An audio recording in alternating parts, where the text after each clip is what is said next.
Hello, creators and wannabes, and welcome back to a mini episode of The Business of Art, the podcast that attempts to demystify art for businessmen and businessmen for artists. Why I'm calling this a mini episode is we are launching a Kickstarter in a couple of weeks, and we wanted to show you a couple of the strategies that we use in order to make sure our Kickstarter launches with the most success. As you guys may know, the most important time of a Kickstarter is the first 24 to 48 hours. So we spend a lot of time ramping up everybody from months and months and months before until right before the Kickstarter, letting them know exactly what to do. So what have we done up to this point? Well, our Kickstarter is 2 weeks away. So what we've done so far is about 3 months out, we have sent some information out to the press to try and get some coverage for the Kickstarter. And then about 2 months before, we started to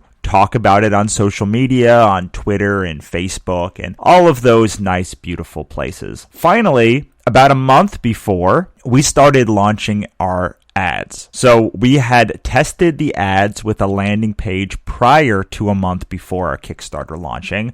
And then we started really testing heavily our ads and driving people to our landing page so they could sign up for our mailing list, so that when the Kickstarter launches, we can email those people, we can get people from our main mailing list onto our My Father Didn't Kill Himself mailing list and make sure that they can launch and donate very, very early. Again, the absolute most important part is getting the Kickstarter funded early and getting 30% of your goal raised the first day. That is critical. If you can reach 30% of your goal the first day, you will almost guaranteed succeed. Everything below that, you have a very high chance of succeeding at 25%, got a middling chance at about 20%. Anything below that, and you're really playing with fire. Does that mean you can't recover? No, absolutely, you can recover. However, it's very costly to recover. So you're going to have to run more expensive Facebook ads. You're going to have to do more targeting. You're going to have to spend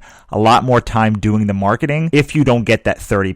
And honestly, the first 24 to 48 hours is when they start looking at you at Kickstarter headquarters, when they start seeing what they're going to use as their staff pick, as their featured pick, and when people start looking at your project. So when you first launch a project, you're going to be in the hot and new and what's cooking columns.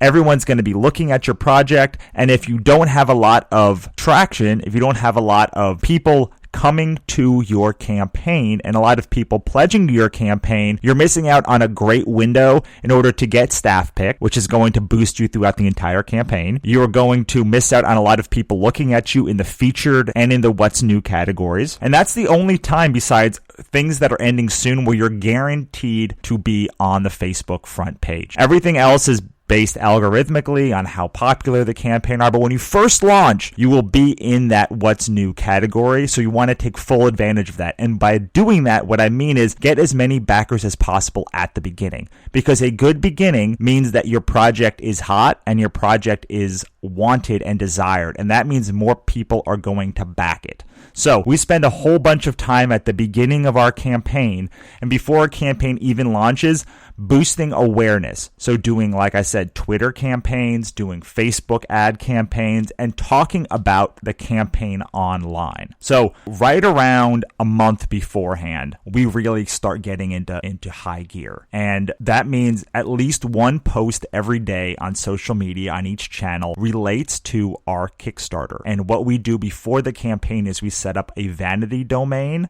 that goes to a landing page.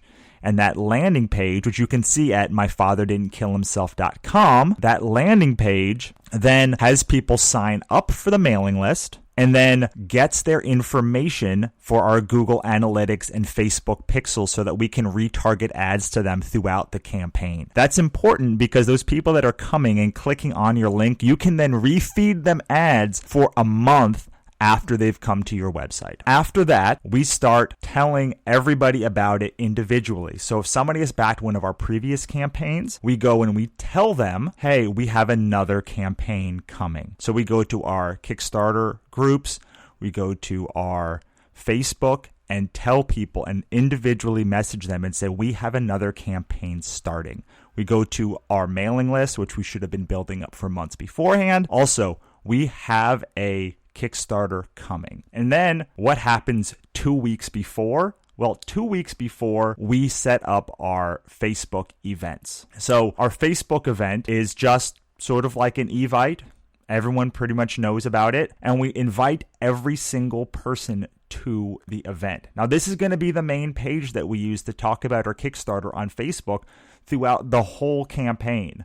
We want to take this outside of our regular Kickstarter feed so that we can see who is interested. We can see who is going to the event, who is not going to the event, and who might go to the event. So by doing all of those things, we have now taken all of the people on Facebook and parsed them into multiple categories. People that are going to go to the event are people that I expect to donate on day one.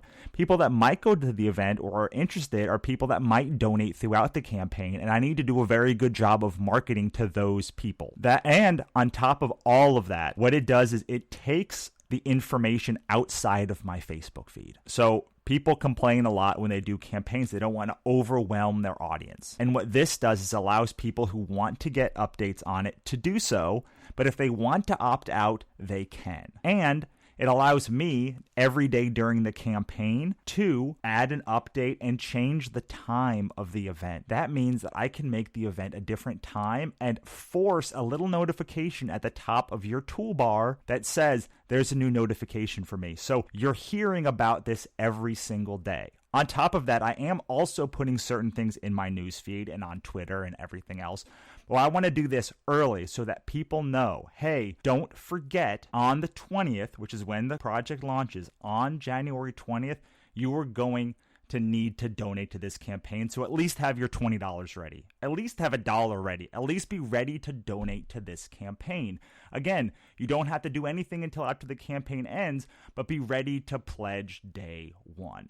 One of the other things you want to make sure you absolutely do 2 weeks before is have your preview page of your Kickstarter ready so that on your mailing list, on your Facebook page, you can start sending people to your preview link. They can't donate to it, but they can at least look at what the rewards are going to be, what the project's about, and comment on it so you can judge general interest. Again, these are all things we do well before the Kickstarter launches so that people know what to expect. We'll come back next week and talk about what we're doing at that point to drive people towards launch. At that point, the Kickstarter launch is going to be a week away. We're going to have a lot more information about exactly what to do to take people from 2 weeks to 1 week out. Thanks so much, guys.